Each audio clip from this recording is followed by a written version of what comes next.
Good morning, class 8th. Coming back to chapter number 16, light. So बेटा light आपने class 7th में भी काफ़ी डिटेल में पढ़ा है और मैंने ही आपको बहुत सारे कंसेप्ट प्रायर पढ़ाए थे जो क्लास 7th के लेवल के नहीं थे, बट इनिशियली आपको वो चीज़ें समझाई गई थी और सिखाई गई थी so that you can learn more. ठीक है, तो अब हम लाइट के जितने भी डिटेल्ड कंसेप्ट हैं वो अच्छे से क्लास 8 में स्टडी करने वाले हैं. स्टार्ट करते हैं लाइट के इंट्रोडक्शन से. हमारे वर्ल्ड में ना बहुत सारी सेंसेस हैं. अगर हम ह्यूमन सेंसेस की बात करें तो हमें different senses by the gift of God हमें मिले हैं. लाइक हमारा टच का सेंस, हमारा हियरिंग का सेंस, हमारा स्मेलिंग का सेंस. उसी एक सेंस में से हमारे पास एक सेंस है हमारी आईज का, which makes us capable of seeing things around us, जो हमें इस चीज के एबल बनाता है कि हमारे नेचर में जितनी भी अच्छी अच्छी चीजें हैं वो अच्छी अच्छी चीजें हम देख सके, ऑब्जर्व कर सके और गॉड की ब्यूटी को प्रेज कर सके. सो इनिशियली हमारे पास उस ब्यूटी को देखने के लिए 2 फैक्टर्स होते हैं, जो 2 फैक्टर्स रिस्पॉन्सिबल होते हैं उस ब्यूटी के लिए या फिर जिन चीजों को हम ऑब्जर्व कर पाते हैं उनके लिए. फर्स्ट हो गई हमारे सेंस ऑर्गन. उन सेंस ऑर्गन में आती है हमारी आईज. अगर हमारे पास बेसिक 2 चीजें हम बात करें, आईज ही नहीं होंगी तो हम उन सारी चीजों की ब्यूटी को ऑब्जर्व नहीं कर पाएंगे. And the second thing is light. Light किस तरीके से इंपॉर्टेंट है वो मैं आपको बताती हूँ. इनिशियली अगर आप एक डार्क रूम में जाएं तो क्या आप वहां पर कुछ भी देख पाने में पॉसिबल होंगे? Your answer will be no. क्यों? क्योंकि वहां पर लाइट की प्रेजेंस नहीं है. ऑब्वियसली आपकी आंखें वहां पर भी हैं, वो वर्क कर रही हैं, बट दोनों चीजों को लाइट और आईज दोनों ही सेंस ऑर्गन का होना और लाइट का होना इक्वली इंपॉर्टेंट है. दोनों में से एक भी चीज नहीं होगी तो वो जो काम है, वो जो फंक्शन हम कर रहे हैं वो फंक्शन ड्रॉबैक में आ जाएगा या हम उस चीज को प्रॉपरली यूज नहीं कर पाएंगे. ठीक है, बेसिकली कोई भी ऑब्जेक्ट जो हम देख पाते हैं अपनी डे टू डे लाइफ में उसके पीछे 2 तरीके के रीजंस होते हैं. या तो वो ऑब्जेक्ट ल्यूमिनस ऑब्जेक्ट होता है या तो वो ऑब्जेक्ट नॉन ल्यूमिनस ऑब्जेक्ट होता है. अब ल्यूमिनस ऑब्जेक्ट्स कौन से होते हैं? Luminous objects are those objects which have their own light and which emit their own light, यानी कि जिनके पास अपनी खुद की लाइट होती है और वो वही लाइट एमिट भी करते हैं. ठीक है, they do not need any other source of light to shine या टू रिफ्लेक्ट बैक. जैसे कि sun is a source of light on earth. सब जितने भी हमारी चीजें हैं अर्थ की सरफेस पर, उन सबको अगर कहीं से लाइट मिलती है तो वो किससे मिलती है बेटा? सन से मिलती है. अब बात करते हैं नॉन ल्यूमिनस ऑब्जेक्ट्स की. नॉन ल्यूमिनस ऑब्जेक्ट्स कौन से ऑब्जेक्ट्स होते हैं? नॉन ल्यूमिनस ऑब्जेक्ट्स बेसिकली वो ऑब्जेक्ट्स होते हैं which do not have the light of their own and they actually uses the light of luminous objects to shine. ठीक है, यानी कि उनके पास खुद की कोई लाइट नहीं होती, वो लुमिनस ऑब्जेक्ट्स की हेल्प लेते हैं ताकि वो क्या कर सके? शाइन कर सके या हम उन्हें देख सके. जैसे मून हो गया, स्टार्स हो गए और जितने भी ऑब्जेक्ट्स हम अपने अराउंड देख रहे हैं, table, chair, book, bag, anything, वो सारे के सारे नॉन लुमिनस ऑब्जेक्ट्स में काउंट होते हैं. ठीक है, तो अगर हमारे पास किसी भी रूम में किसी भी एरिया में लाइट होगी और लाइट होने के साथ साथ हमारी आईज प्रॉपर वर्किंग कंडीशन में होगी तो we will be able to see the phenomenas या beauty of nature. Coming back to the point, light हमें डिस्कस करना है किस तरीके से एक्चुअली हम चीजों को देख पाते हैं. What are the factors which actually makes it possible to see those objects around us. There is this important phenomena of light which is called reflection. ठीक है, how do you define reflection? Take an example. मेरे पास एक ball है, ball को मैंने इस तरीके से वॉल पर हिट किया. हिट करने के बाद क्या होगा? That ball will come back to me या स्ट्राइक बैक और वापस वो कहीं और किसी भी डायरेक्शन में जाएगी. सेम वे से लाइट दिस फिनोमिना शो करती है of reflection. What actually happens, suppose यहाँ पर एक सरफेस है, लाइट का सोर्स है, लाइट यहां से आएगी, it will strike on the surface and वो रिफ्लेक्ट हो जाएगी. ठीक है, तो ये जो प्रोसेस है जहां पर लाइट एक सरफेस पर आकर स्ट्राइक कर रही है और स्ट्राइक करने के बाद वापस जा रही है, that process is basically known as reflection. This is what we define as reflection. अब रिफ्लेक्शन में हमारे पास कुछ टर्म्स होती हैं like incident ray, reflected ray, normal ray, angle of incidence, angle of reflection. तो वो मैं आपको एक डायग्राम के थ्रू शो करती हूँ किस तरीके से हमारी जो रिफ्लेक्शन है वो रिफ्लेक्शन हम डिफाइन करते हैं. दिस इज एनी सरफेस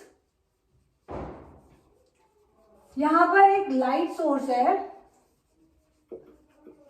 उस लाइट सोर्स से लाइट आ रही है, वो इस सरफेस पर स्ट्राइक करेगी। तो ये जो रे ऑफ लाइट आ रही है, उस रे ऑफ लाइट को हम बोलते हैं इंसिडेंट रे, यानी कि जो उस पर पड़ रही है उसको हम बोलते हैं इंसिडेंट रे, ठीक है। और स्ट्राइक बैक होने के बाद जो रे ऑफ लाइट वापस जा रही है ऑब्जर्वर की आई में, उसे हम बोलते हैं बेटा रिफ्लेक्टेड रे, यानी कि जो रिफ्लेक्ट बैक होकर वापस जा रही है into the observers I, reflected ray, ठीक है। और इसी सरफेस के अराउंड जो मैं स्टडी कर रही हूँ या जो हम स्टडी कर रहे हैं, उसी सरफेस के अराउंड अगर मैं एक परपेंडिकुलर लाइन ड्रॉ कर दूं तो that will be called a normal रे या फिर परपेंडिकुलर रे। बेसिकली इसे हम नॉर्मल रे ही बोलते हैं, ठीक है। सो ये इस सरफेस के साथ 90 डिग्री का एंगल बनाती है। अब हम बात करते हैं एंगल ऑफ इंसिडेंस की और एंगल ऑफ रिफ्लेक्शन की। तो एंगल ऑफ इंसिडेंस कौन सा एंगल होगा? ये जो रे ऑफ लाइट इंसिडेंट हुई थी, यानी कि उस सरफेस पर आई थी, इंसिडेंट रे और नॉर्मल के बीच में जो एंगल बन रहा है, यानी कि ये वाला जो एंगल है, इसको हम बोलते हैं angle of incidence. This we call as angle of incidence और and we denote it by small I, ठीक है। सेम वे से the angle made by the reflected ray and the normal ray is known as angle of reflection and it is denoted by small are.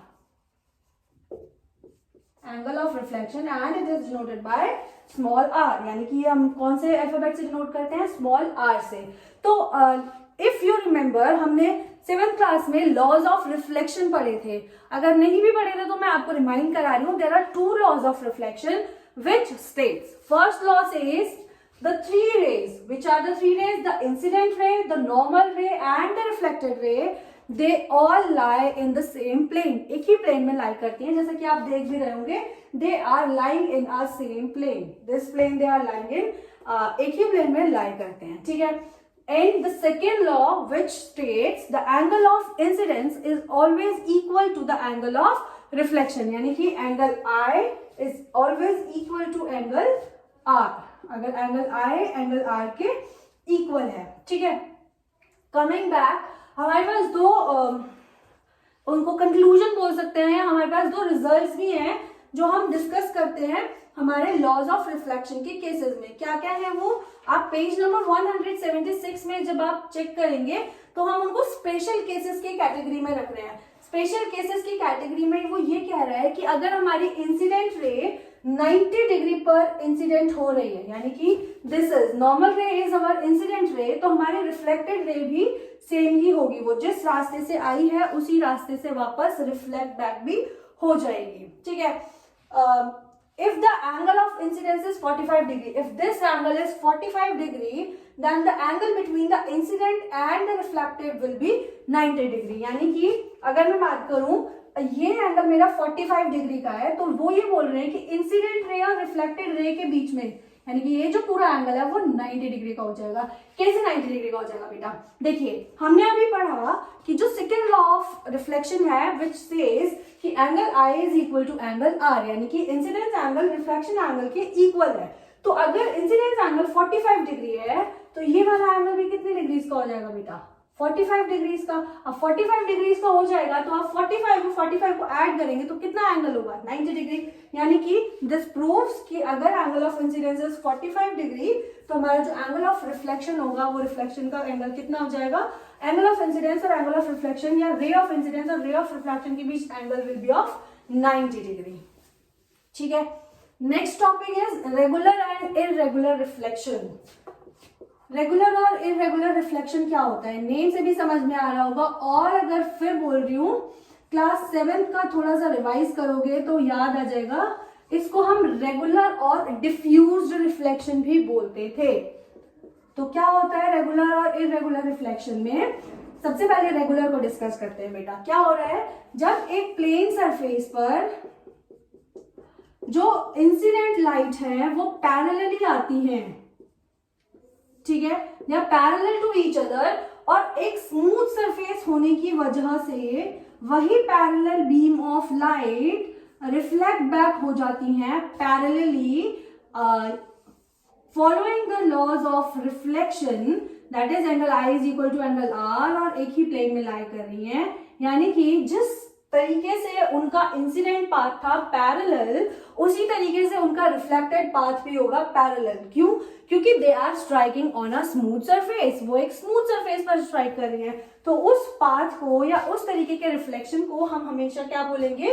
Regular reflection. Regular मतलब आप जैसे school में भी ये term use करते हो कि मैं तो स्कूल में रेगुलर हूँ। रेगुलर मतलब मैं कंटिन्यूसली आया हूँ, तो कंटिन्यूसली मतलब जैसे आ रहे हैं वैसे ही रेगुलरिटी के साथ ये लोग रिटर्न बैक भी हो रहे हैं। ठीक है, अगर अब हम डिस्कस करते हैं इररेगुलर रिफ्लेक्शन, तो इररेगुलर रिफ्लेक्शन के लिए एक जो आपको चीज याद रखनी है, इसका जो सेकेंड नेम है दैट इज डिफ्यूज्ड रिफ्लेक्शन।